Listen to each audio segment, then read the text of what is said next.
Melrose welcomed neighbours Kelso to the Greenyards, looking to build on their impressive win last week at Biggar, whilst the visitors were looking to continue their unbeaten run, which has seen 6 wins from 6 this season.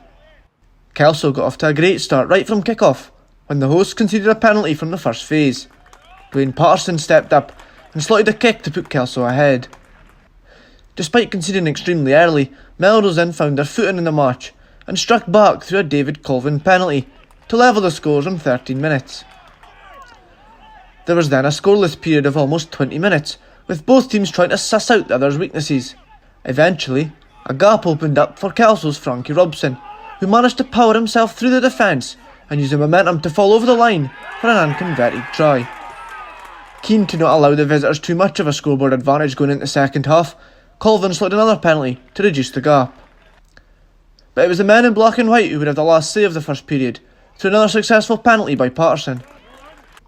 In at the second half, and at 6 points to 11 down, Melrose missed opportunity to reduce the gap by 3 points when Colvin's penalty attempt was unsuccessful. But when given another opportunity just a minute later, this time there was no mistake in getting the 3 points. However, this was soon cancelled out by yet another Patterson penalty. Melrose were still in the hunt for their first try of the afternoon when they found themselves in a promising position just short of the try line. And when scrum half Bruce Colvin cleverly noticed a gap on the blind side, all Kelso could do was see if the assistant referee's flag went up to signal a foot in touch. However, it stayed down, which confirmed the try, and to add to the drama, David Colvin's touchline conversion bounced on the crossbar before going over to add the extras. There was then a red card shown to Melrose winger James Brown for foul play when the ball wasn't even in play, and also a yellow card to Kelso's Keith Melbourne for collapsing the maul, as both teams put their bodies on the line to get the result. However, the home side were able to hold on, and when the final whistle blew there were some very celebratory scenes from the Melrose players, after giving this Kelso side their first defeat of the season. This result means Melrose now sit 4th in National Division 1 on 30 points, whilst Kelso top the table with 34 points. Full time at the Greenyards, it's Melrose 16, Kelso 14. Yeah, as you say, tough one to take. I thought, first half we controlled the game really well. I think we went in first half, fairly chuffed what we're doing.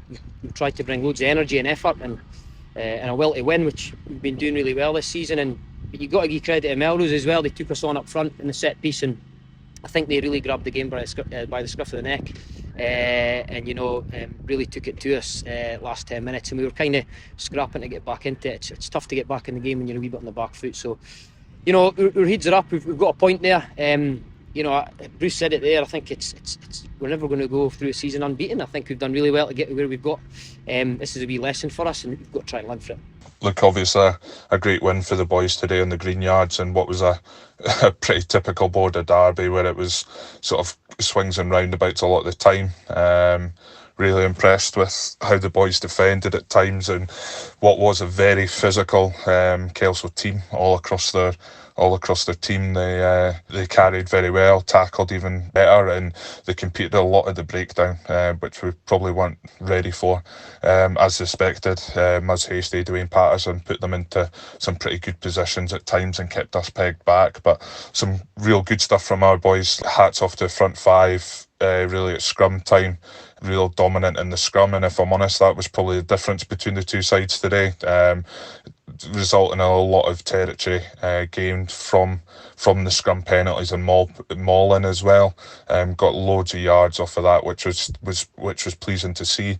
Our wingers and backs probably didn't touch the ball as much as they wanted, especially with it being on the 3G. Probably some opportunities missed there from them, but that just shows how tight and physical it was up front, that the ball just never seemed to head out that way. And despite the sort of flourish of cards towards the end for both sides, game played in some pretty good spirit, some entertaining stuff, and then a pretty ugly conversion to win it from captain Davy Colvin. But really chuffed for the boys. It was really a must-win game for us to keep that pressure on at the top of the table, and we'll enjoy a wee off week next week and then try and repeat the feat up at Highland in a couple of weeks' time.